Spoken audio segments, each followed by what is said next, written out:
Alrighty. I am gonna start recording. And Dang. whenever you're ready, we do a little clappy sync. Yep, my recording is going, so Alright. whenever. So we're gonna, by the way, I want to change how we do clap sync. Uh-huh. Alright? So I'm gonna count down from 5. And then what you're gonna do is then when I get to 3, you're also gonna count down from 3 and then clap. Got it. That way it gives that me that way I actually have a little bit of time to like line up. So okay. But I can do this. all right. Ready in 5, 4, 3, 2, 1. 1. Cool. That'll be perfect. And then that's how you can tell that there's a delay.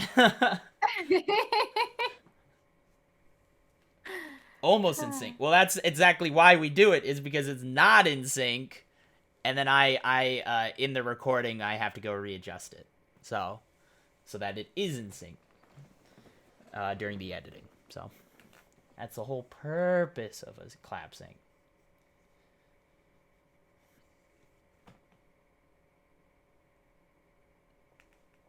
Move on to the hair if it helps. Man, you can't insult my hair when it's looking this good today. All right? Nice try, though. All right. I was going to ask questions, but I realized it'll be better to save for the podcast. So, we'll get into it.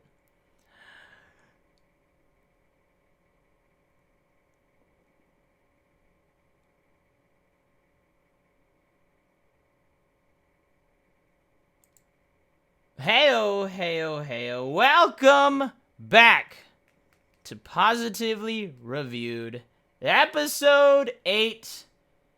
And we have another switch up today. But before we get into the episode, let's do the normal. Nessa, I got a question for you. Guess what? It's another one. 8th question of the beginning of the... I've asked you a lot of questions, but this is the 8th one that matters. Other than the other ones that also mattered. If you could put on a concert, let's say you're a pop star, you've been singing loud, you are bigger than, who's the chick that did the song Friday? You're bigger than her, all right? Rebecca Black. There you go, Rebecca Black. You're bigger than her now. Congratulations. Proud of you. You worked hard for it. If you could put on a concert anywhere in the world that you wanted, what's your dream setting? Where do you think your perfect setting for your perfect band is at? Oh gosh. I know where I want to visit the most, right? Like I would want to go to Italy if I were to just visit somewhere, but I wouldn't necessarily want to have a concert there. I don't know if that would be the aesthetic. I think that something like Reykjavik or something Nordic would be really cool. And so you do something in winter, and then there's like the hot tubs, and it's cold, but it's cool. I don't know. Oh, I don't think I'd be a pop star. The hard thing for me is, like, you say pop star, and I'm like, okay, I'd want to be out in Hollywood or in Korea or something. But I don't know. I think I would want it to be something unusual. And nobody wants to go to a concert in winter, so my answer is terrible, but maybe everybody can watch in the hot tubs, like, while it's snowing. I see. Okay. That could be cool. We could do that. Wait, so are you in the hot tub while you're singing? Or is just everyone watching in a hot tub? So, I don't know if you're familiar with this, but in, like, really cold places, it's like a thing in Minnesota, and it's a thing in you know, in some of the colder parts of Europe. And I had friends who went to Reykjavik, and this is the thing that they do there. But you sit in the hot tub, you get really hot, and then you get out and you roll around in the snow, and then you get back in the hot tub. So I've done that before. Yeah, so, like, imagine I have a great video a of that. hot tub concert where, like, you rotate in between, like, this giant freezing pool party, but you're in hot tub. And then when you get too warm, you get out and, like, mosh and jump around and get back in the hot tub. Got it. And then everybody on stage, like, in between songs, goes and jumps in to stay warm. So that's just how you stay warm during the winter. Got it. Okay. So you're just hopping in and out of hot tubs while also with all this electronical equipment. Yeah. You know, Would there be you're nothing wireless? Everything would be wired, and wired, you'd of leave from wire, course. and then you'd go and jump in, and then you come back. Do you Wired just stop the superior. concert mid-song? You just like, all right, 1 sec, and then you just hop in, and then you're like, all right, you take like 3 minutes, and then you hop back out. That's what guitar solos are for. All right. Right. So the guitarist is the only one who has to stay up there and freeze, and then everyone else No, gets then off. you do a drum solo. You do like those Oh, you switch long out. bass solo intros. Okay. Maybe you have 2 drummers. Okay. That's all I can think of is water. Second Yeah. question. Yep. How do you spell Reykjavik? Cause It's like Reij or something. I have 'cause, no idea. you know, I definitely know, Oh and no, I've there's totally seen what this place looks like. So Reyjavik. Iceland. Oh. Yes. Yep. Right. Yes, I knew this. I'm aware. So I'm glad that we are on the same page that this is, oh my God, this is a very beautiful place. Look at those mountains. Wow. All right. Yeah, Yeah, that no, was it's beautiful exactly there. And my same place. So yeah. You also picked Reykjavik. no, I would have, man, I would have gone to like Rome or Greece. Mm-hmm. I want to be in the Colosseum. Do they hold concerts in the Colosseum? That's where I'd be. I would just feel like the cannot answer coolest cat if I held a concert in a place where people got their heads chopped off. I'm a fan. I'm into it. I do have to say, this is a symbol of how much I don't care about Dota anymore that I didn't say at TI. Because they do have people perform at TI. Oh, okay, yeah, on fair the enough. I was like, stage. yeah, I guess they do have that. I don't feel like that's an ideal concert setting though. Let's be honest. They do it because they're paid probably good money to go put on a half-baked concert. And I'm not saying they're play, bad. like, I'm just saying song. like, yeah. Deadmau5 did a set back at TI5. People Right. hated it. They all just left because they did it after the grand finals. So then they fixed it, and then they did Lindsay Sterling opened TI with this whole, and she was in cosplay of one of the characters and danced around, and I didn't get to see it, but I heard it was very cool. Why would you not do it like right before the grand finals? I feel like that's I mean, this was ideal. opening ceremonies. It was cool. Well, yeah, opening would be fine. Better than definitely ending. I mean, after party Yeah, stuff no, is like the- its own thing, but I would Yeah, always the host it Deadmau5 right set before was grand finals to lead you into the grand finals. That's what isn't that what like a Yep. lot of places do for stuff? I don't know. Don't ask me, but there are things Tokyo out there that Machine do it. did that for the most recent Dota tournament. Tokyo Machine did a set in between like the lower bracket finals and the grand finals, and people didn't really like that either. So Dota, Alrighty. maybe that's why we didn't answer that, because Dota players really don't like anything that's not Dota happening ever. Gotcha. So yeah, not a great concert venue. Good call there.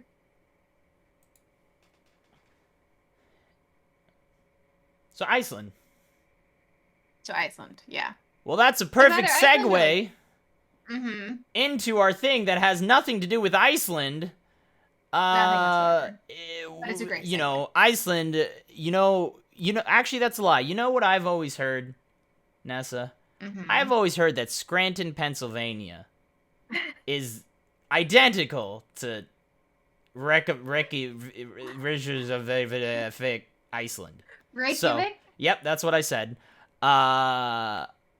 And coincidentally, guess who's from Scranton, Pennsylvania?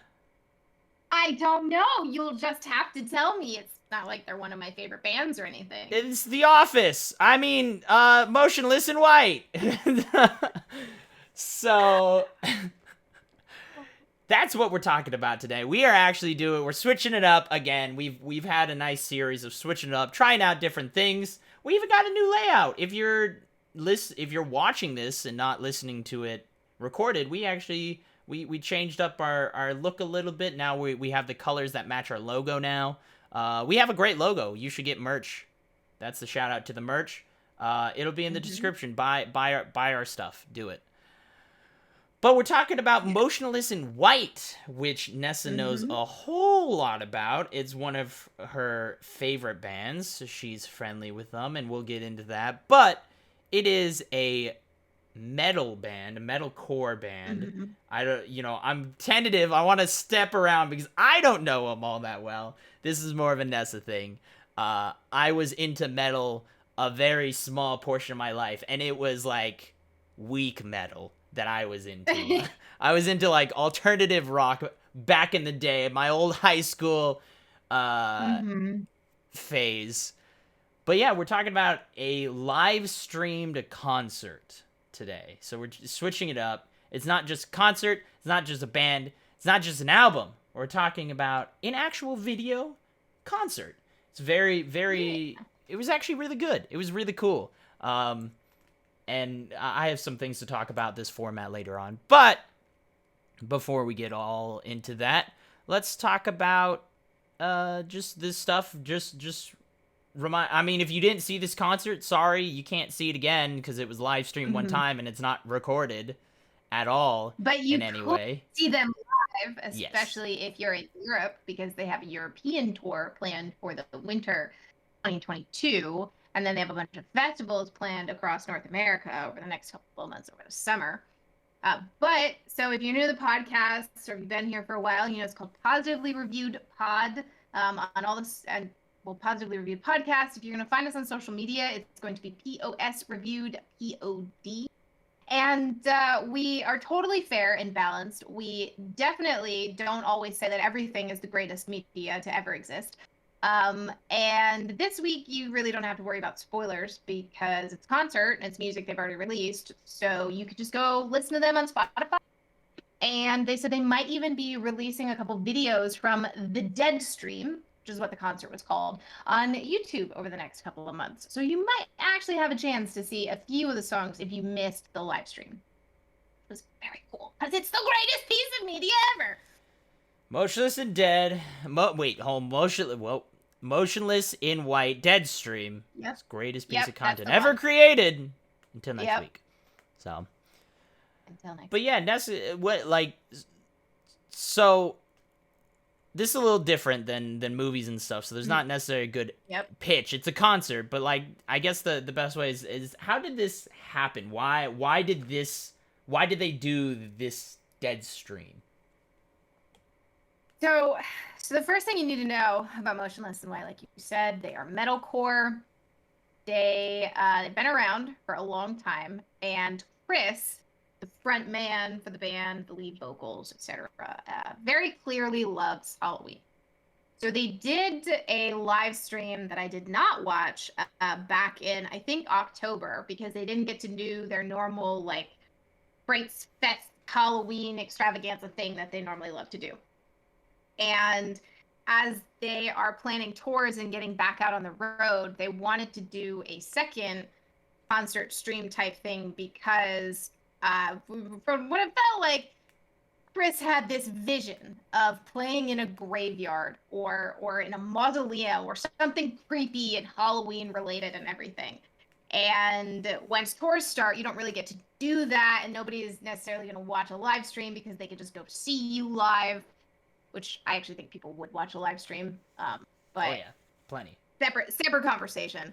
And so they did this entire setup, I think, up in Pennsylvania, with just this awesome. It was like an asylum behind them, and they had the Penhurst Asylum.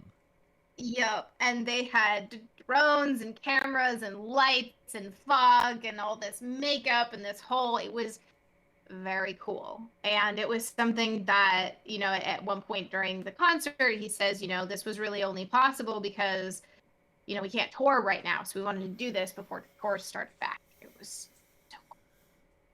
Yeah, so this is the second one. The first one was called like Creatures or something. The first Deadstream was like Creatures in the Night or just Creatures. I don't know. I did my research. Music. Yeah, it was an older album that they sort of did again to kind of like connect with their OG Roots fans. Gotcha. And so that's why I didn't really watch it, because I much prefer their newer stuff. is much more the style of music that I listen to. Yeah, Nessa, for those who don't know, she's very into metal.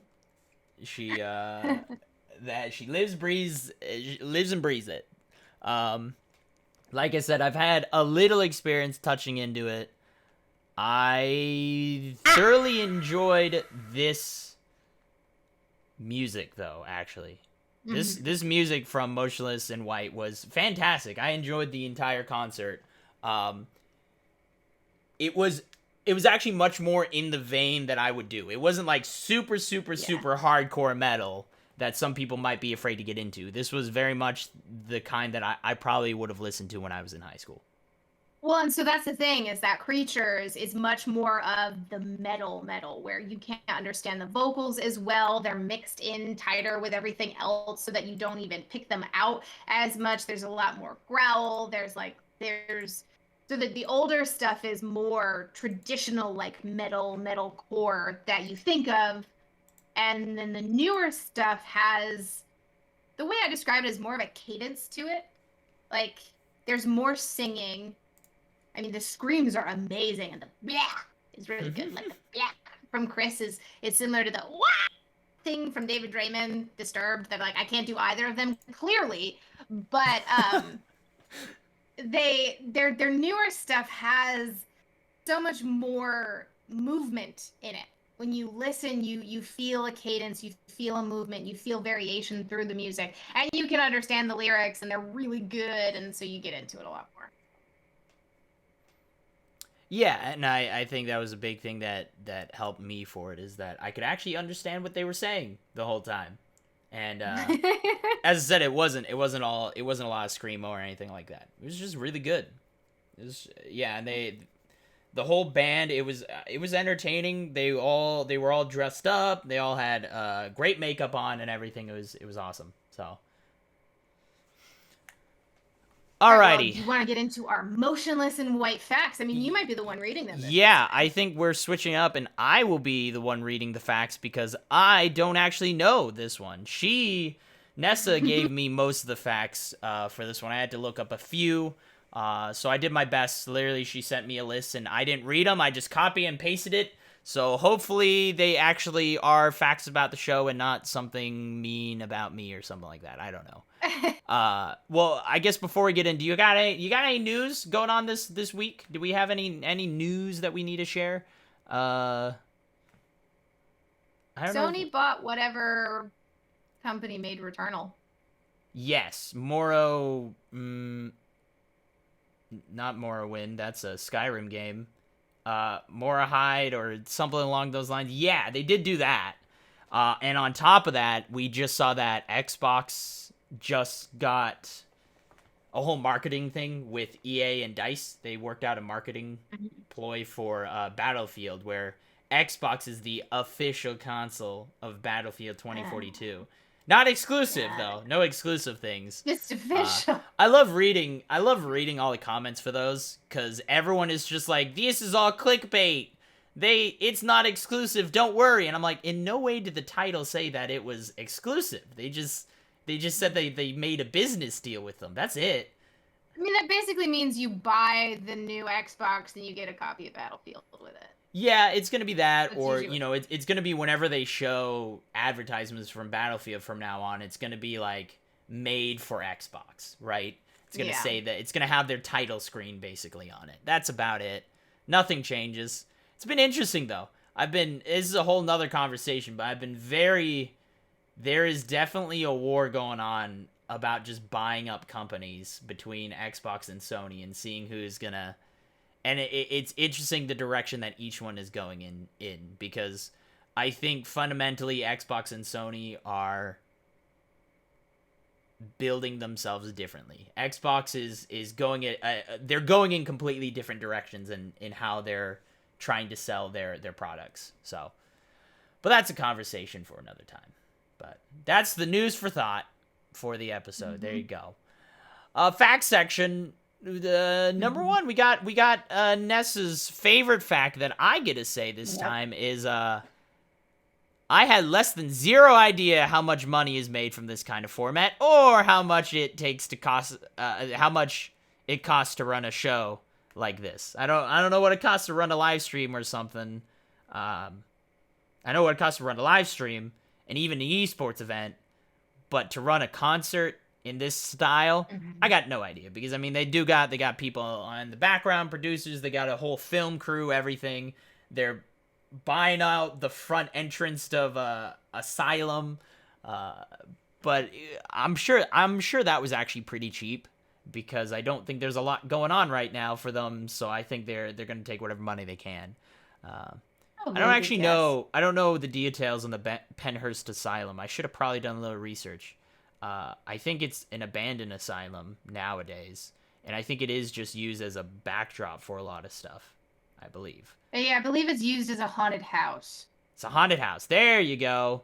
Yeah. I know they said that. I know the lead singer was saying that during the kind of opening. They came out, they did a song, and then the beginning he was like, it was always a dream of his that he always wanted a haunted house behind him as a backdrop, and so they got the full thing. Not only the haunted house, but an old insane asylum.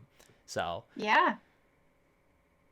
But to go forward with the money thing, average cost to run a concert, I have no idea as well. It's so wide and it's completely dependent. If you got a small band versus a large band versus a showcase, and they're all over the place. So it's totally random. I couldn't find a good middle ground. It could range from anywhere from running a concert cost all of $500 to $1 million. So it's somewhere in between that. Best thing I could find is the average cost to rent a concert hall, which is what a lot of the bigger groups use, is about $50,000, which is actually a little cheaper than I thought it would be. I thought it'd be closer to like 150,000, but to go on where the whole what does it cost to raise a child, if you convert the $50,000 to Brazilian real, which is the currency of Brazil, you would get about 247,000 Brazilian real, which is the cost to raise a kid in the U.S., right, is 230,000. So it's just about the cost, but I mean, it doesn't really convert because it's USD versus Brazilian real currency. Well, you convert it over and then you convert it back, and magically, you convert it back, and you actually, you don't actually convert it. You just say now it's USD. It's definitely not the cost to raise a kid in Brazil, though. The cost to raise a kid in Brazil is actually 2.8 million Brazilian real, which is about $1.4 million USD. So that seems wild. That's a ridiculous cost to raise a kid. Apparently, the cost to raise a kid is $1.4 million in Brazil. How is anyone having kids in Brazil? That's insane. Yeah, Are you looking up to check? Are you fact checking me right now? No, I'm not fact checking. I'm not. I trust you. All right, I trust. I was gonna say you can. That's exactly what came up. If you type it in, I'm like, that's ridiculous. That doesn't seem right at all. But that's what it said. I didn't go past then what the base thing it said though. So who knows? Maybe I'm wrong. Oh gosh. All right. So we know we've got our cost to raise a child based on estimated concert costs. Now the rapid fire facts I wrote this time off the top of my head. These are in English, so I'll say them exactly as they are on the paper. Exactly as they're written, because I did not convert them into... That was the one thing she asked going into this. She's like, don't read them word for word. And I was like, perfect, I will read them word for word. That's what I heard. So, Ryan, who is the Motionless in White guitarist, Skizvliv G Fuel code Twitch streamer tattooed on him. That's the first fact. So, if you don't know, G Fuel is a energy drink company. It's not really an energy drink. It's one of those like flavored water powder companies. That's the official drink of gamers. By the way, I hate it. I hate G Fuel with a passion for a multitude of reasons. I'm saying that now. So good luck Positively Reviewed ever getting sponsored by G Fuel. but that's okay. I wouldn't want a G Fuel sponsorship anyways, cause they're garbage.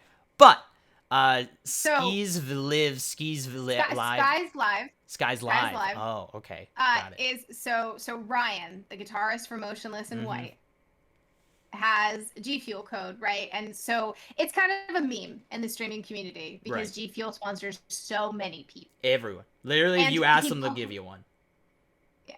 He posted an Instagram story a couple weeks ago where I'm pretty sure he got code Skies Live tattooed on him, like for the G Fuel. For G Fuel? I hope he's getting I don't know if it's a temporary tattoo or not, but it looked like a real one. I doubt it. With these kind of guys, I feel they full send it, man. So they just committed to it, and yeah. I'm not. Listen, all right. I can't help it. Guess what? Rant time. I'm going on another rant. Look. Wait, is this a positive rant though? This is a public. Podcast. It's a positive thing as it is a public service announcement. So it's good for the people. Don't get G Fuel sponsorship. Everyone does it. It's not their contracts are bad. They're very bad for you. Don't do it. You would be better off getting anyone else. That is all I shall say. Cause they're just not worth it. They're not worth it for the streamer and stuff. Everyone does it because it's one of those, a lot of people are always looking for sponsorships, and it's good for your sponsorship resume, so that when you do go to bigger companies, you could be like, look at all the other things I've done sponsorships for. So that's the only reason you should do it, but even that's not that worth it because everyone knows that G Fuel sponsors everyone. All right, rant over. That's been Joker's public service announcement for the podcast. Next fact, they went from 1.2 million listeners to 2 million listeners in the past year. That's a lot. That's a big jump. 800,000 on Spotify. Oh, that's even more precise, which is even more impressive. That Spotify note was totally not just added. Yeah, that's a lot of people. I mean, 800,000 people just think about that number, right? You just have 800,000 people. Is that how many football stadiums without concerts or touring? Right. Yeah. That's a good point. Without concerts or touring, have that many people get added on just to Spotify too. So that's just one area. There's all these other areas that they can listen to the music too. So it's impressive. So, all right, Chris, the lead. It's like at least 8 stadiums. Yeah, I don't know. Isn't the average like a football stadium is 55,000 people? Is that what it is? I don't remember the exact I don't know. So 16 stadiums. Yeah, it's something along those lines. So, but Chris, the lead singer, has a teenage daughter that and makes amazing dad jokes TikTok. Oh wait, hold on. Let me read that again. Chris, the lead singer, you didn't even read. You made the English worse. You actively made the grammar worse. I was just supposed to read what it said on the page, and I made it worse. All right, retry. Chris, the lead singer, has a teenage daughter and makes amazing dad joke TikToks. There you go. Just said it properly this time. TikTok. Do you use TikTok, Nessa, at all? I don't. Every once in a while. I'm trying to get into it. If I have energy. Yeah, it's good. Honestly, TikTok is one of the most amazing platforms out there when it comes from the way that they have their algorithms set up and the way that things are promoted on the website and their service and everything. They have actually an incredible service, and it's one of the best social sites out. Well, I should say it's one of the best made social sites out there. I don't know if it's one of the best social sites out there, but it's one of the best made out there right now. So, I use it occasionally, but the time investment to make a successful TikTok is beyond my capabilities. So I would just prefer to stream. I'm the opposite. I'm like, bruh, these things are so low effort. You just toss things together. I've found a good niche for myself, so I throw things on there every once in a while. So I do have to do more of them. I do want to start putting out like 2 or 3 a week. So, In the beginning of Brand New Numb, Chris yells at Ricky and Ricky says sorry. That's it. That's a fact. I don't know what that means. Give me the context. There's this song. It's called Brand New Numb. And at the beginning, there's this like someone's messing around with the guitar. And Chris yells, I'm trying to record this with some expletives in there. And you just hear someone like super ashamed in the background, oh, sorry. And then it just everything starts like wailing. The song starts super high powered and everything. And so I just love that they kept it in the recording. Yeah. So they messed up and they're like, they just keep it in. I love it when bands do that, actually, or just anything. Movies, TV shows, whenever they put in the accidental cut into it, it's great. That's where you get gold, to be honest. So. Well, that was at the end of the Deadstream. The bassist walked up and Chris was like, "No, it's all done." And the bassist was being like super goofy. Yeah, that was cute. Yeah, he walked up. He's like, "Hey, what's going on?" He's like, "Nah, it's all done." He's like, "Oh, okay, see ya." So, they're touring with Beartooth this summer. That's a lie. I lied in my fact. All right, that's an untrue fact. Turns out that's what we do here now. We give you fake facts. Congratulations, Nessa. You've started it. You've lost all the trust in all the viewers now. No one will believe anything we ever say now. Now when I say things like it cost $1.4 million to raise a child in Brazil, no one's going to believe me. And then they're going to fact check me. And then they'll turn out that I was right. And they're like, okay, I get it now. Nessa is the liar. Joker's the only one telling the truth. So, all right, who's Beartooth, though? So that's a fake fact, but I don't know who Beartooth is. Is this another metal band, I'm assuming? Beartooth is another metal band, yes. And the interesting thing, let me just do a little look. So Beartooth actually has less monthly listeners on Spotify now than Motionless do, but Beartooth, I believe, are the headliners. Oh, okay. So Motionless in White are opening for Beartooth. Got it. Yes. I mean, you get that sometimes. You get it where you have the big person opening up for. But I guess that wasn't at the time when maybe this was starting to get planned or not planned because this isn't happening. It was the opposite. So that wasn't confusing at all. Props to anybody who managed to follow that. Yeah. Formed in Scranton, Pennsylvania in 2005. So that's why Scranton was brought up, is that this group actually formed in Scranton, Pennsylvania. Yep. In 2005. They've been around for a while. Who? Oh, yeah, shoot, I mean, I forgot the name. For a long time. I was gonna say, who is it? Oh no, I've forgotten. Ryan Stokowski? Is that who I was thinking of? Yeah, so Ryan Stokowski, yes, is the guitarist. Nope, that's not who. Who's the drummer? I do not know the drummer's name. Is that Vinnie Morrow or is that Ricky? No, Ricky Olsen. Ricky Olsen. All right, Ricky is not the drummer. Not the drummer, but that was the person I was thinking of. He's actually a native to Seattle. I found out. Looking up the research, I found out that he was actually originally from Bellevue, Washington, which I live very close to the Bellevue. So, there you go. But I'm curious on that story. Did he move to Pennsylvania or just like was it I don't know.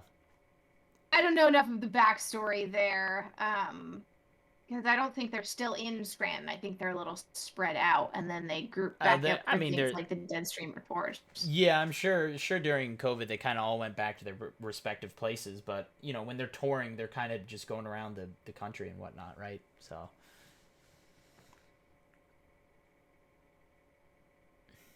Yeah, I don't know how Ricky ended up in Scranton or they ended up in Seattle. Yeah, and picked him up or something. Yeah, I don't know. I meant to check, and I totally didn't. That I wasn't sure if he was. I don't think he's a founding member of the band. I don't know though. No, he is not. No, yeah. So probably picked him up in Bellevue from somewhere doing something. Who knows? So. Yeah. So he joined in 2011. Okay. So Chris is the only founding. Yeah, and everyone then has Ryan changed. joined in 2008. Ricky 2011, Vinny 2014, and then Justin Morrow, the bassist, is a relatively recent addition in 2019. Which is a good segue into our deep fact, which once again I'll just read as it was posted. check out the Nope. history Promise not to between do this. Ice I'm Nine gonna delete this Kills back. and Motionless in White. Motionless bass player Justin Morrow had to take a Yeah. break for. Oh, no, hold on, wait. Who was the original? My bad. Motionless is previous Previous player. bass player, who was the I person that Nessa will don't say in a know. second. Probably Devin. Probably Devin Sola, I believe. Devin Sola. Devin Ghost Sola. Yeah. Had to take a break for mental health reasons, so Inc., which is Ice Nine Kills, took me a second to Yeah. realize that for some reason. Bassist Justin Morrow filled in, and he was there for like 6 months, and then ended up leaving the Ice Nine Kills and joining Motionless in White. Plus, another one of Ice Nine Kills member actually produces all of Motionless in White's latest album, which is, what's the person's name? Who is that? You know, I remembered it, You and said then it. I You lost said it. it to me before it, and we've both forgotten. So hopefully you follow We have that. But yeah, basically they stole It was JD. JD I from wouldn't say stole. Scrubs. Einstein Kills and Motionless were touring together, and then in a separate tour, Motionless didn't have a bassist, and I don't think Einstein Kills was touring. So Justin Morrow was like on Right. loan to them to finish out the tour. And then when that concluded, I think he decided to join the band. Yeah. And then JD produced Motionless's album, and I John believe Dorian. missed out on an Einstein Kills tour because he was producing the album. And Oh then he dang. is no longer part of Einstein Kills. Oh really? Okay. See, I didn't know that. Uh, I wonder why that is. I mean, I feel.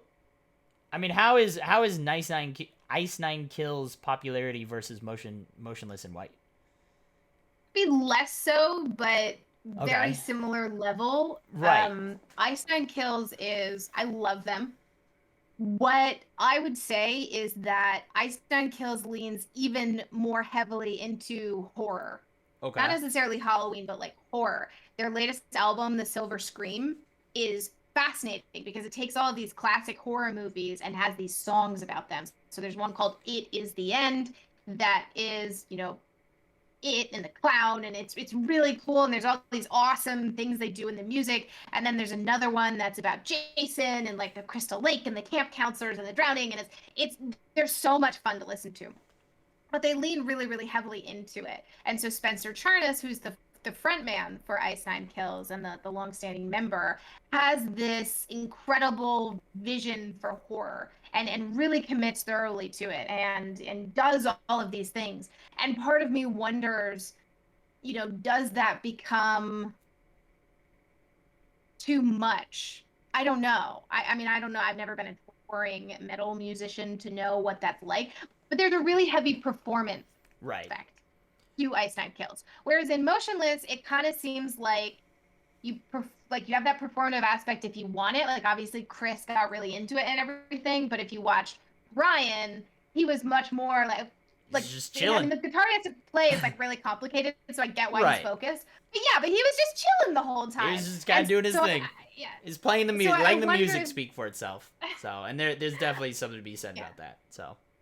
So I wonder if that's an aspect to it of just like personal taste, like, hey, this was super cool to do for a while, but maybe I want like a slightly different experience. I don't know though. I mean, I know absolutely nothing about it. That's like my guess based on optics of like looking at the two. They're both fabulous though. The Silver Scream is one of my favorite albums.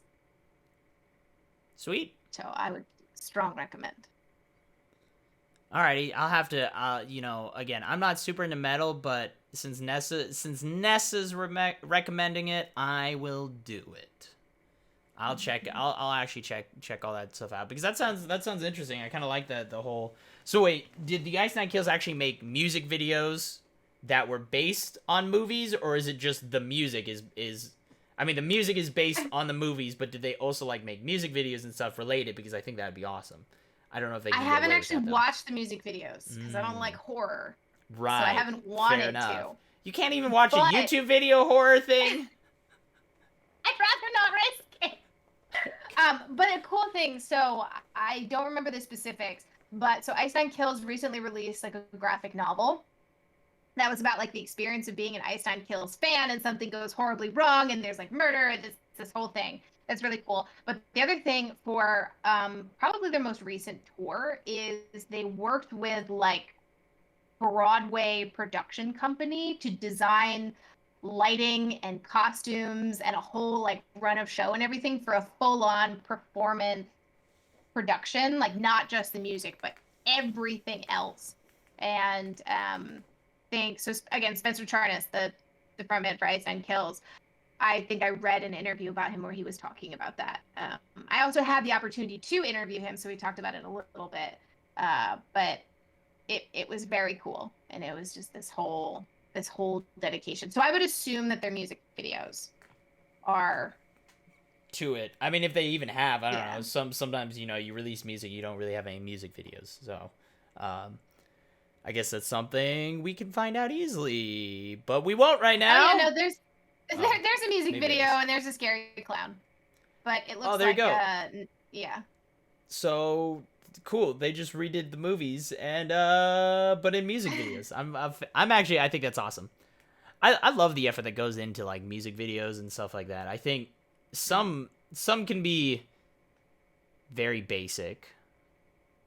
Looking at certain currently popular artists out there, won't name names, but most of the time, I think I think that's something I've always wanted to do. Is I've always wanted to actually work and do music videos and something like produce music videos or something along those lines, because I think there's something that's super awesome and you can get really creative with them for just a quick.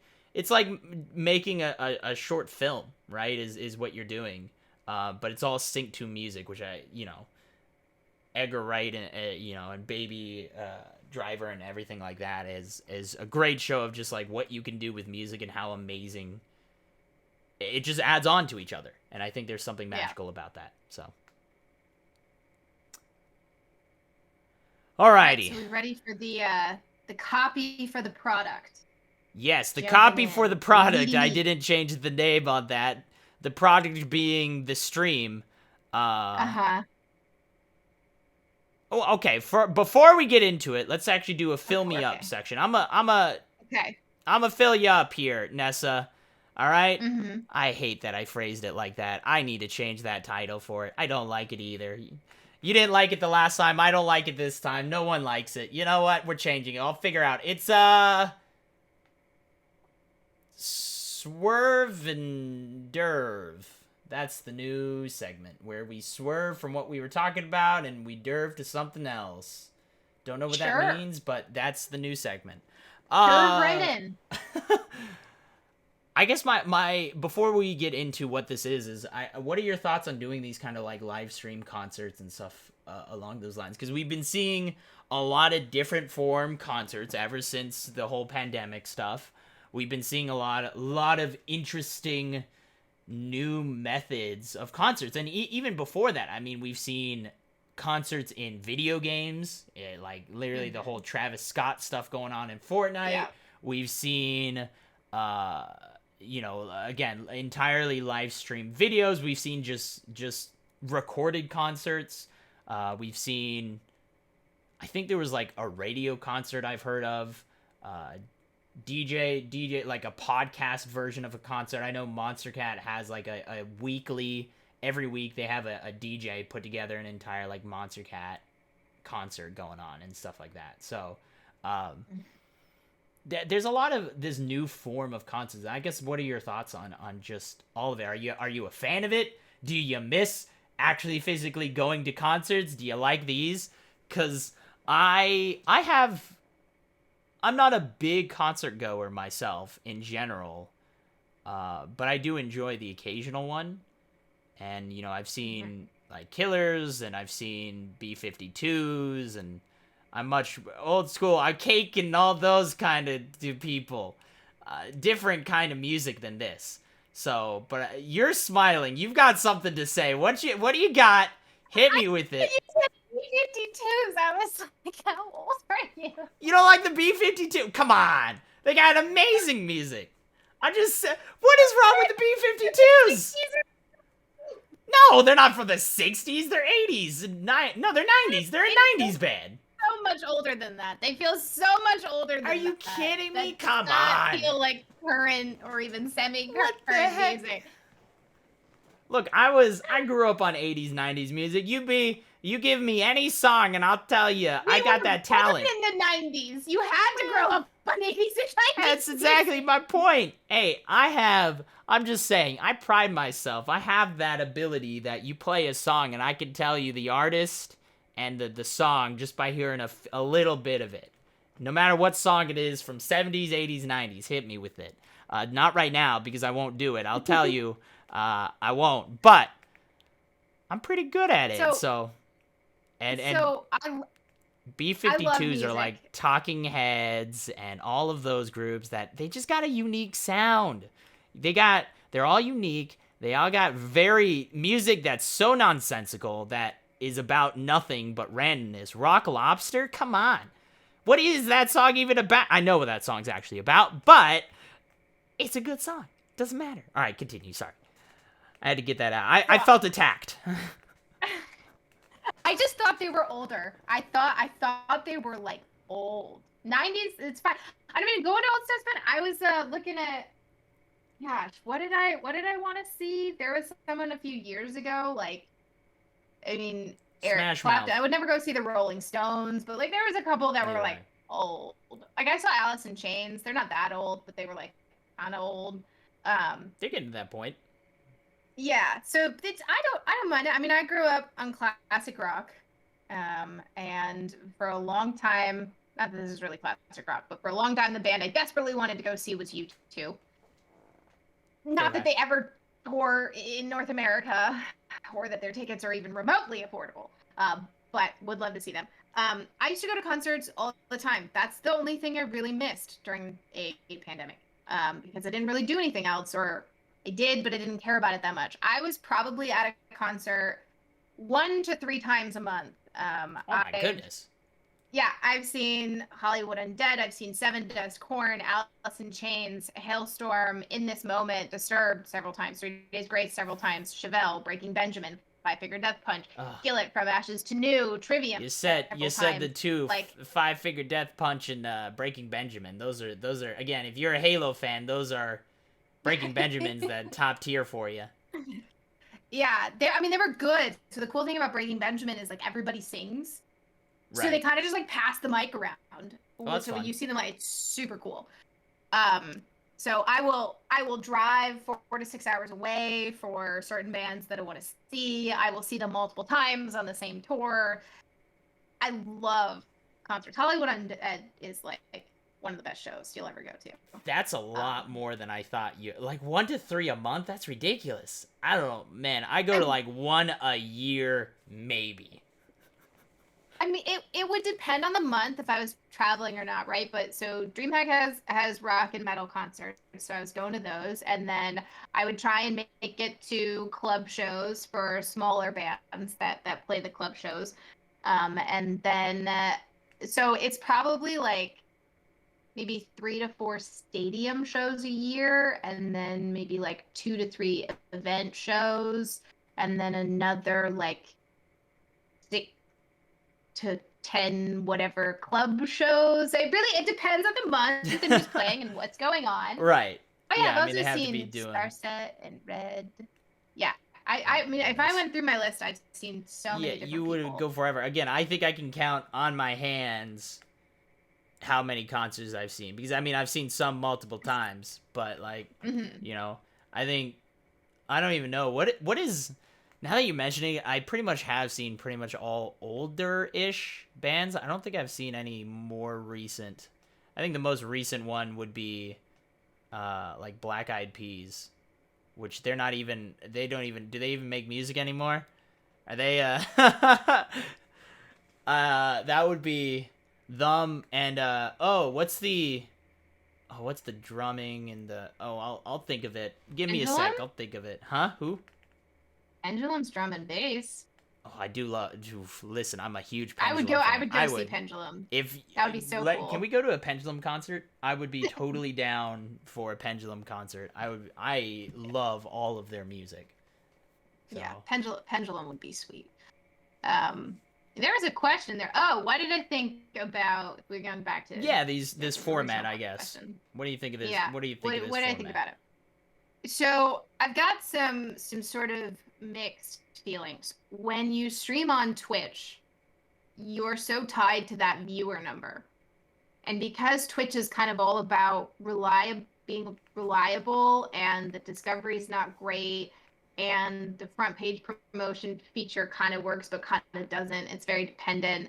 And like going live tweets, 0% convert to actual Twitch viewers and all of those reasons, right? Someone streaming on Twitch feels like a large spend without any good reason to it. And I don't particularly like it because I don't think it's good for the band. Okay. Individual band members streaming makes a ton of sense.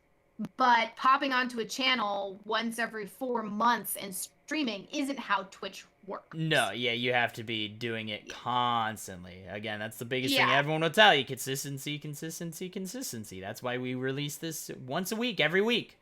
So So that's why I like what Motionless did with the Deadstream, where they advertised it, I don't know, for a month, more than a month, just nonstop. And I follow them on a couple different platforms, and then I follow a couple of their members. So I see it everywhere. And they made the tickets really affordable. I think they were like $10, and something 10 to 15, something like that. They're really affordable. They have it set up in a system where you have 48 hours to watch, and after that, it goes away. I left the tab open because it basically looked like an embedded YouTube video. And I left the tab open and like had it loaded, and I was like, maybe I'll be able to watch it again the next day because like I haven't closed the tab. And it played for about 45 seconds, and I got really excited. I was like, ah, it works. I'm never closing this tab. And then it stopped working. I was really upset. yeah, I was gonna say that usually as soon as if you leave it too long, they have to like reload themselves. They can't just sit there. Yeah. So that kind of thing I think makes a lot of sense because I think that the bands get more direct support from that because ticket sales are very good for bands and they can do a big merch push around and it's just different from Twitch because you don't access your fans in the same way. There just is not the same conversion. And so anytime you try and do something new, you lose a lot. Like you don't convert everybody. So even though it's a live stream of a concert and not a physical concert, fans of music understand that much better than they would understand go watch this band on Twitch. So like if a band wants to go perform for TwitchCon's virtual opening ceremonies, Twitch is going to drive all those viewers. The band's really not going to get that much from it because like their people aren't necessarily going to be there because converting it is hard. So I love them. I think they're great, but they have to be sparing because it's not like touring where you can play every 3 nights or every other night and there's different geographical locations to buy your tickets. Like you can only do it once every 4 to 6 months. You probably need new music to come out in between each time that you do a stream. There has to be some sort of event around it. It has to be a bigger spectacle and you really have to hope that people buy into it. So I think it's risky. So if you don't have like a vision, you're right. I mean, I would say it's not worth it. I know you did have to buy tickets to see this, didn't you? Or was it? Yes. Yeah, you did have to get tickets for it. And that'll help a little bit, but I think it is like you said. I think streaming on Twitch and stuff. Twitch is a very different audience. I mean, there is the music section of Twitch, but you're trying to target an audience that's not what Twitch is about. So I totally agree to an extent on there, but I don't know. I am liking. I think the hardest thing that these bands and stuff struggle with is promotion of this stuff, right? When you're on concert and you're on tour, it's easier to have that because it's just a set thing and people know when it's happening. Well, and so I go to so many concerts, so I have just about every single venue. Right. And like Live Nation and Ticketmaster and all of them, they send me emails all the time. Like I probably get 5 or 6 emails a week with bands I actually like. And then another dozen emails with bands I don't care about sent to me that are like, oh, go ahead and buy tickets. Pre-sale starts soon. This is happening soon, blah, blah, blah. Which I do have early access to lots of bands, which is appreciate that. I got Great Disturbed. Well, I was supposed to have Great Disturbed tickets, and then everything got canceled. They got refunded, and I no longer have Great Disturbed tickets. But I did have Great Disturbed tickets for my mother and I for a while. Why?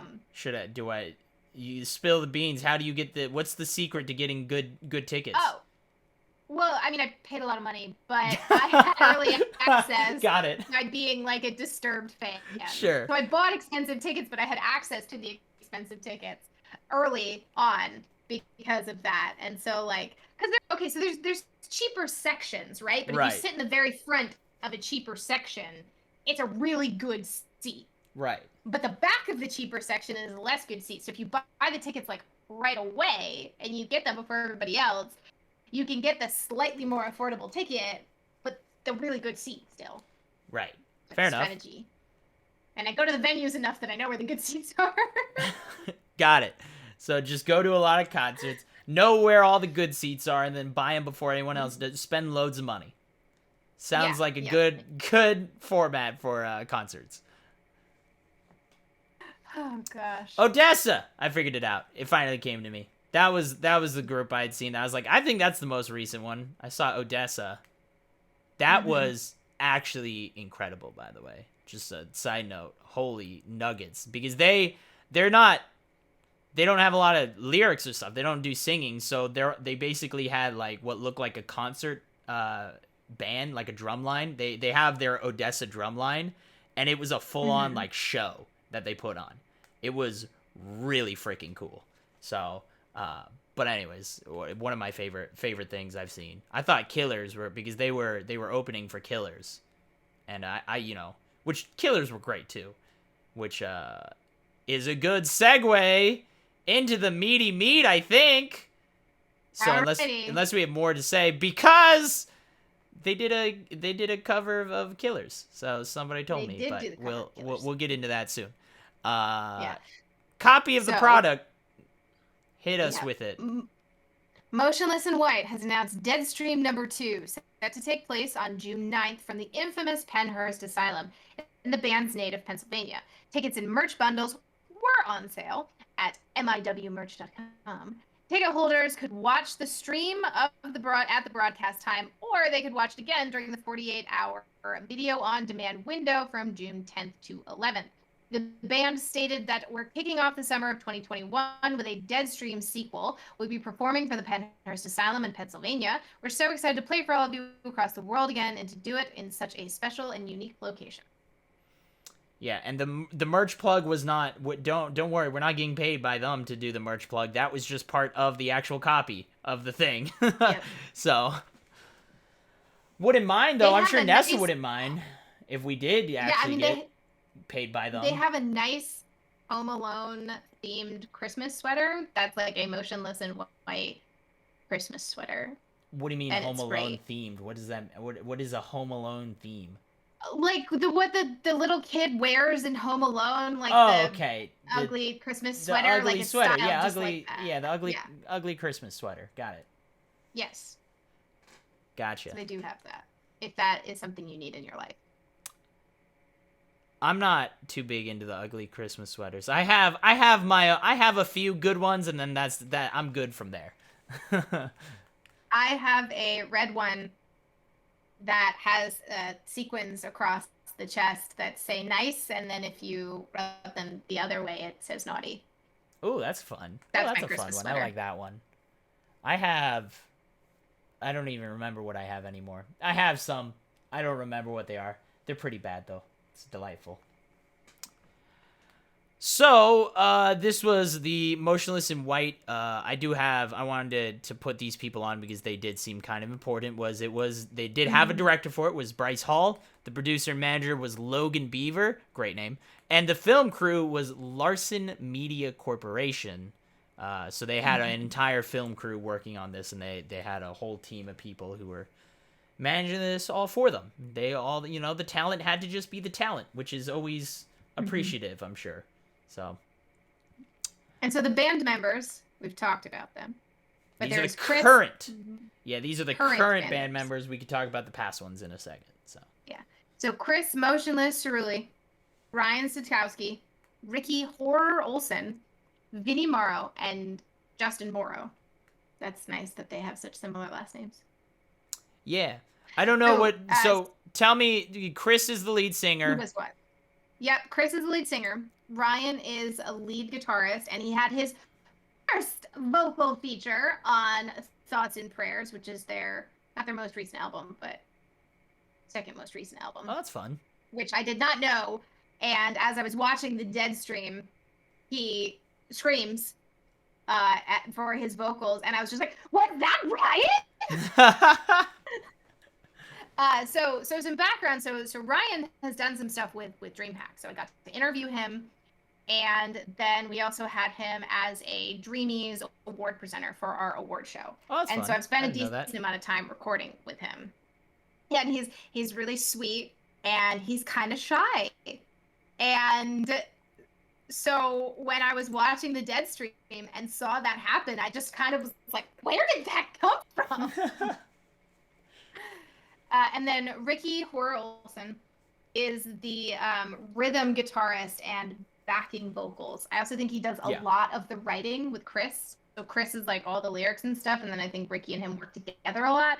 They have a podcast where they went through all of the songs on Graveyard Shift, which is their second to last album, and talked about the creation and how each song came together. Oh, that's fun. Oh, and they did a podcast for that.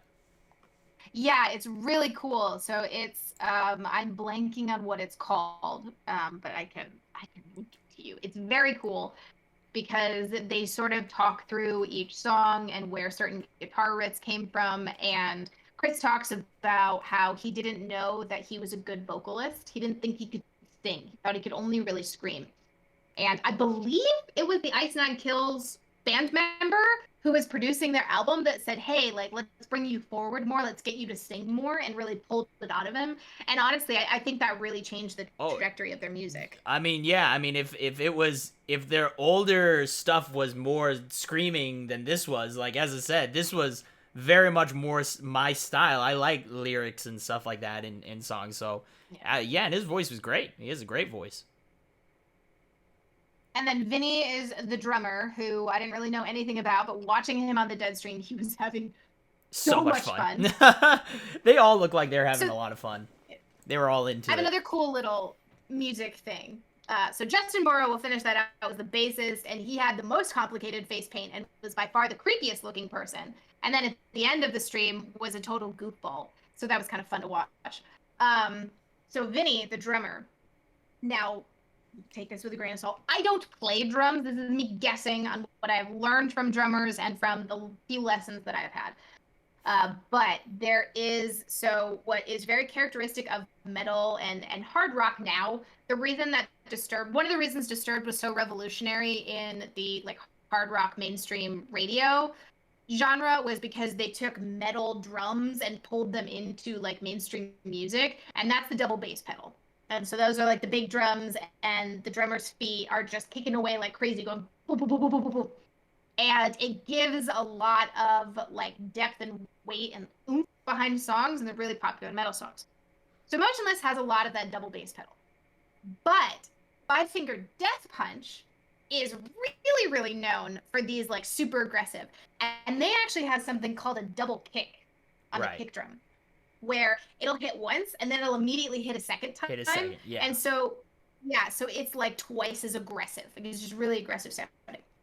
I was listening really closely to Motionless's music, and now I don't know. I am guessing. Let me say that a million times that I don't actually know this. I do not think that Vinny has the extra on the kick, but there are some songs that have the triple bass pedal sound to them, which means his feet are going really like, fast the whole time to do it. And so he was just booking it up there and having a blast, and it was super fun to watch every time the camera had like turned on to him. Yeah, as I said, they all look like they were having just such a great time just doing their own music. It was good. I like seeing that in artists when they do look like, it doesn't look like they're forcing the music, right? So all right, there's a bunch of past members here that we'll just run through. We got Kyle White, Mike Costanza. Is his name really Mike Costanza? It's good. Anyways, You wrote it. Frank Palumbo, Angelo Parenti, Brandon Rage Richter, Josh Balls, Devin Gosola, and Thomas T.J. Bell. I have no idea what any of them did other than that, but those were other members who did things at some point. So, and one of the previous members, and I don't know which one, was actually like a pianist, keyboardist, ooh, etc. So if you listen to earlier Motionless, they have more of that like symphonic European feel to right, them because there's a lot more like keyboard, ethereal elements to yeah, it. And you hear some of that on their newest stuff, but not as much. yeah, which I'm sure they throw that in as a little extra. So, To add now because I watched it multiple times. I know all of their music. I listen to them all the time.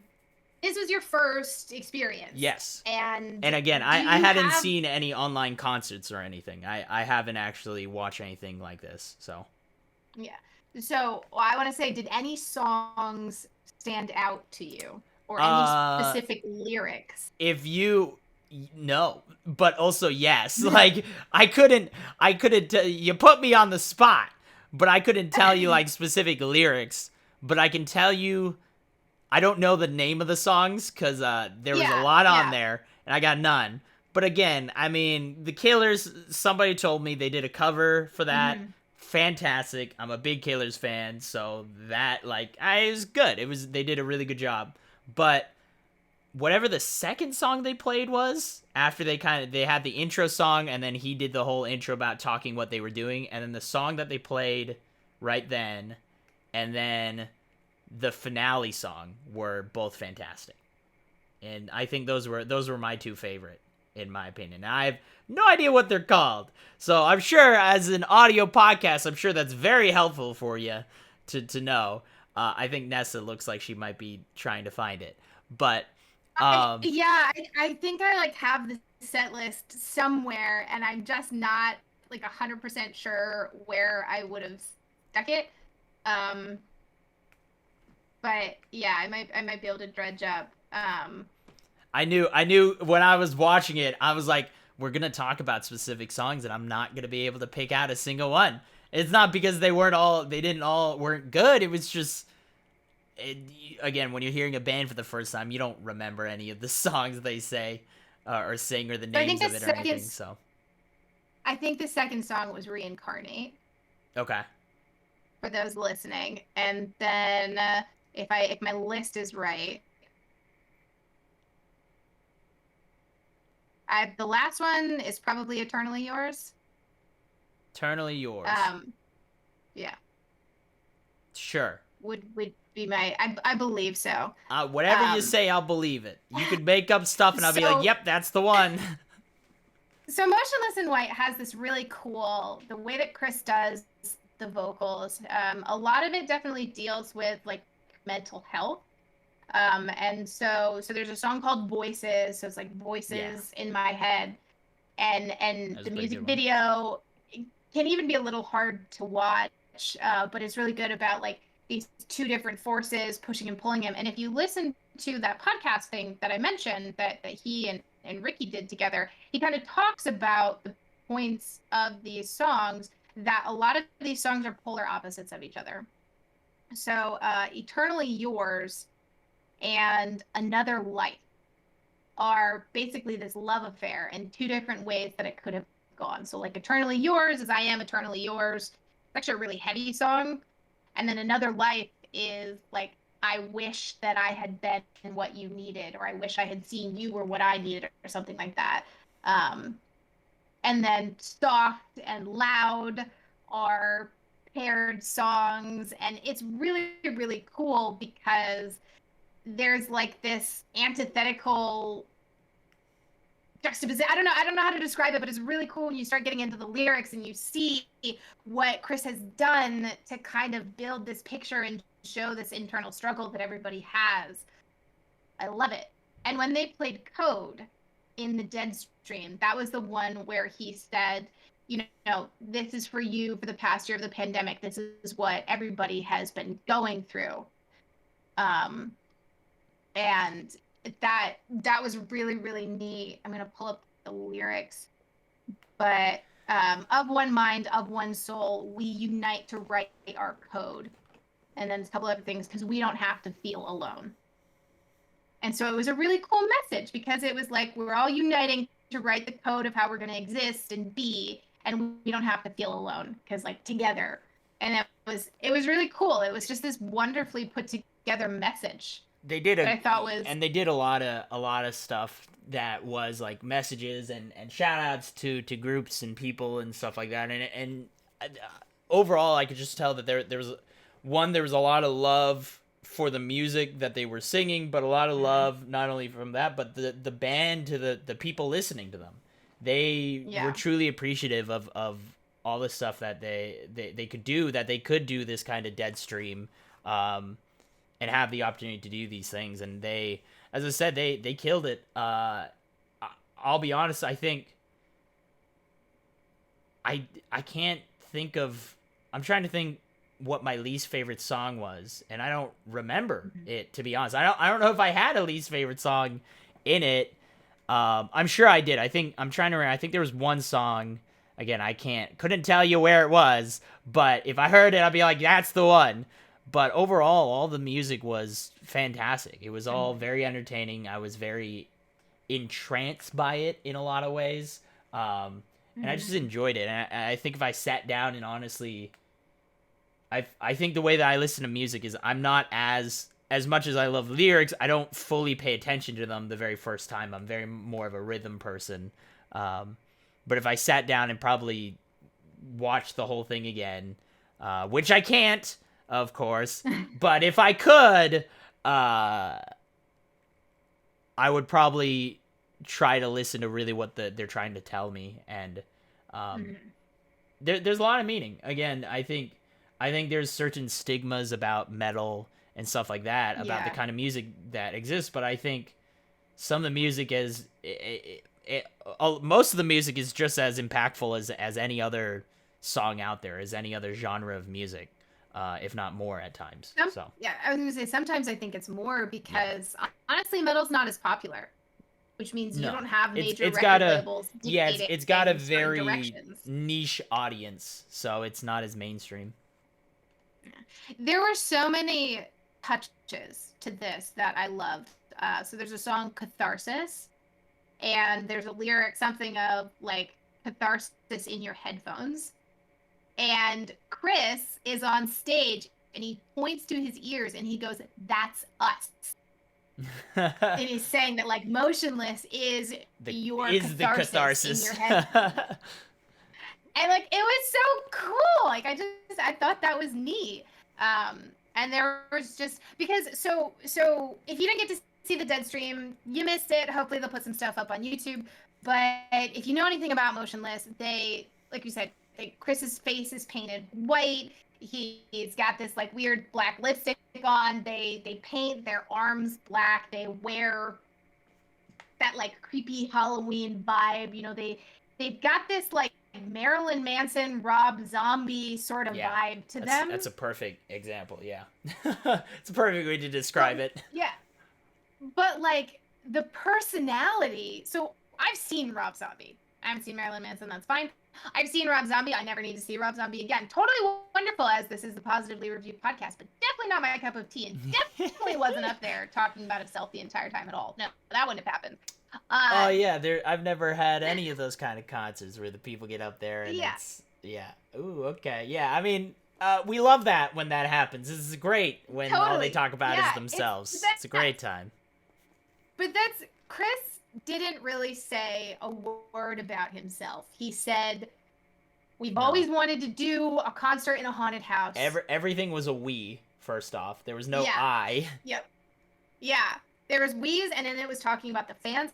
He specifically stopped and shouted out the entire production team, all of the staff there, everything. Like, the personality of Motionless in White is unbelievably like welcoming, which is just not what you ever expect. Like, when someone's like, "Oh, you listen to metal, they scream, they're just angry devil worshippers, like blood and destruction and all of that kind of thing," and then you see the face paint, and the experience is a very different one. Yeah. And I think that's so cool. Yeah. And I think on that note, I think it's a good time to kind of start wrapping it up.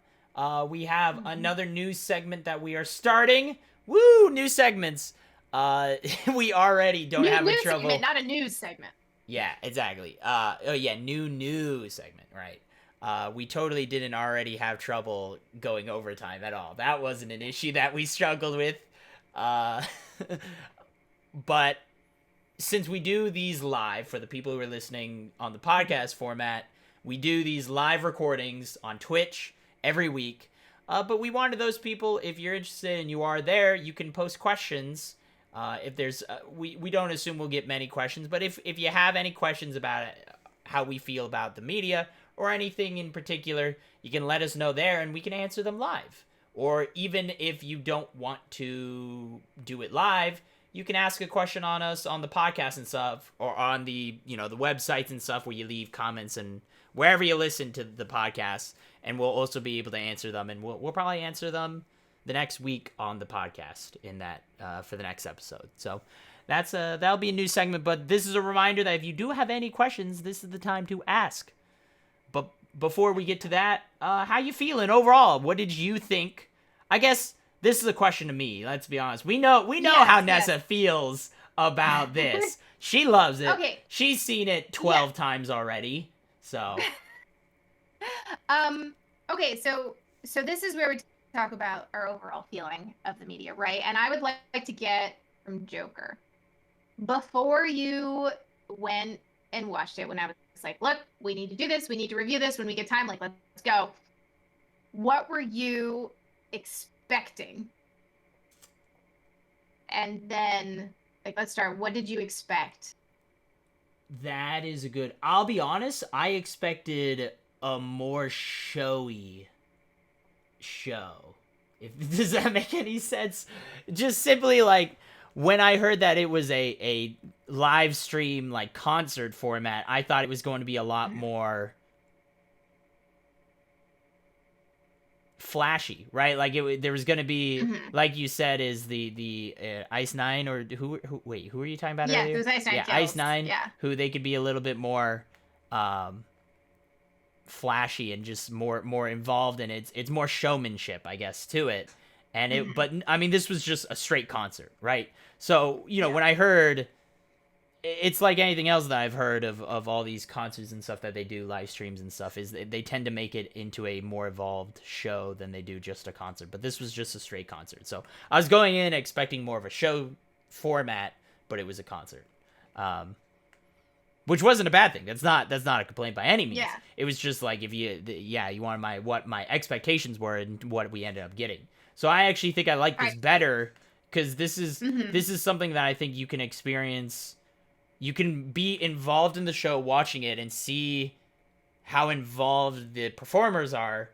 But at the same time, if you were the kind of person who was like, hey, this is a good thing to just have going on while I'm working on other things too, it's good. I like, personally, a lot of online formats for these concerts and stuff for that reason. Is like, I can have a concert up, and I could watch it and enjoy it, but be doing other things in my life at the same time. So I thoroughly enjoyed it. It wasn't what I was expecting. It would have been hard to expect what they did. Yes. Yeah. So I love I mean, for me, I will say my favorite person on there was that little skeleton sculpture that they had, the mic stand skeleton that they had going on. Yeah. So at one point, he was adorable. He started spinning. Yeah, I was gonna say he started like spinning around. I loved it. So, but yeah, overall, I thought it was great. I thought it was a great time. So it was a good experience. Would do it again. So rating. What's your rating? My rating, 1.4 million. 1.4 million. Wait. Yeah. Wait. 1.4 million U.S. dollars or Brazil dollars? U.S. dollar. I'll give them the U.S. dollar. They earned the U.S. dollar, so 1.4 million U.S. dollar. Nice. All right. I'm going for the 2.08 million US dollars Oh, you're because giving that's how them. we convert Oh, things. okay. So you're not doing the Brazilian real. You're giving them the U.S. No. dollar. Alrighty. Yeah. Yeah. Two A two little, point oh little eight bit of a, million so far little bit of a as of yet. stronger currency. I feel you. Yeah. As of yet, the most expensive cost to raise a Yeah. child that we have Apparently. reached. Oh This is God, it's this is ridiculous. apparently the cost that Hey. Joker would attribute to having 202 dogs. Yeah. Hey, stop. Just stop. Stop making your kids cost so much. That's crazy. It's ridiculous. I mean, the children are our future, but come on now. They need, you need to have You a don't need future for food. there to be a future. It's ridiculous. $1.4 million? You're insane. That's nutty. So, all right, and I didn't actually fill out a question. Usually we finish with another question. Do you got a question for me? Because if not, I'll give you a question. But I didn't have one because I thought I'd keep it. I think I'm gonna keep these a little more free form. The second Got it. question of the I mean, podcast. if you've got a good one to ask, you can go for it. Because I've got None of the an questions okay I ever one. have are good. Good's a strong word. Okay. Got it. Got it. So my question would be, let's revisit what we talked about at the beginning of the podcast of where you would hold a dream concert, right? And I would say, if we're going to say, where does this media go next, right? Motionless is blowing up. They've almost doubled their monthly listeners on Spotify in the last year. They become huge. Metal becomes mainstream. Where do you think would be their dream? Like, what is their next? They got their dream Asylum Haunted House concert. What would you say is the next thing that they would shoot for? The Haunted Mansion from Mario 64. Oh, that would be so cool. They would play on the top of the haunted house there, the haunted mansion. Uh-huh. That's the dream location. I was thinking, so you've probably never seen this movie, but this would be a great thing for us to review, and maybe you have seen it, and then we can be better friends. Repo the Genetic Opera is a glorious movie. Repo the Genetic Opera? Oh, it's great. It's got Alexa Vega, the girl from Spy Kids. It's got Anthony Stewart Head, which is Giles from Buffy. It's got Paris Hilton. It's got Joan Jett. This is a cast, that's for sure. A lot of times I'm like, that's an all-star cast. I'll tell you, this is a cast.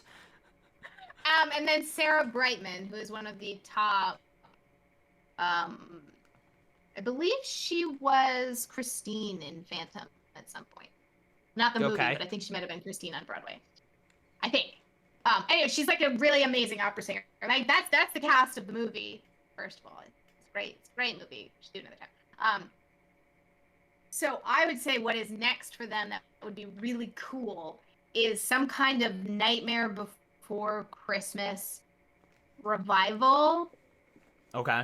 Sort of thing where like one of the things we didn't really talk about. So Another Life and Eternally Yours, they released in this, I can't remember. I think they called it cinematic recording, but it's more like a lot more Evanescence than it was like metal. Like it was just like pure vocals and piano, kind of like really stripped down.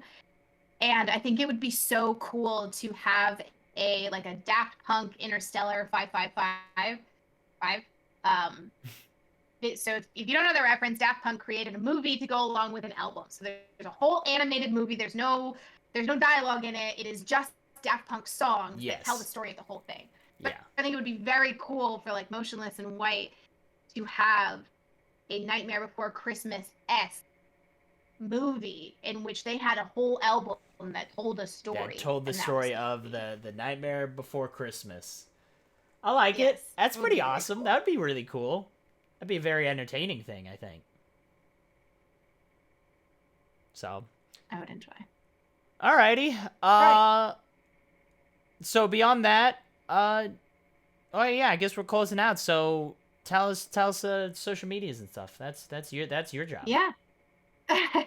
So if you want to find other episodes, if you want to know when we go live, if you want to see random screenshots of us in blue froze that sometimes maybe get posted, sometimes don't, whatever.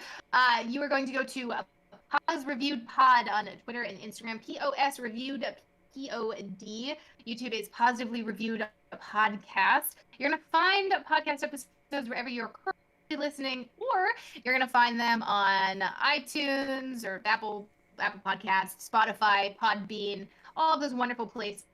Wherever you are, if you drop a like or a comment, if you leave us a nice review, like 12 out of 5 stars, it helps out a ton with having other people find the podcast and join us on our random rant.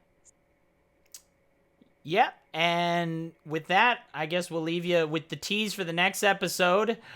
We once again don't have it planned, but there's a good chance Nessa won't be there. So Nessa's been moving into a new house, so she is going to be busy with that, and she might not be able to record.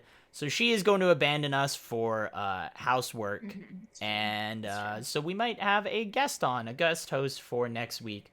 We'll have to see. Haven't quite picked what it's going to be about yet, but look forward to it, because as always, I can tell you, it's probably going to be positive. Anyways, you guys have a good rest of your week, and we'll see you next Friday or Tuesday, depending on when you listen.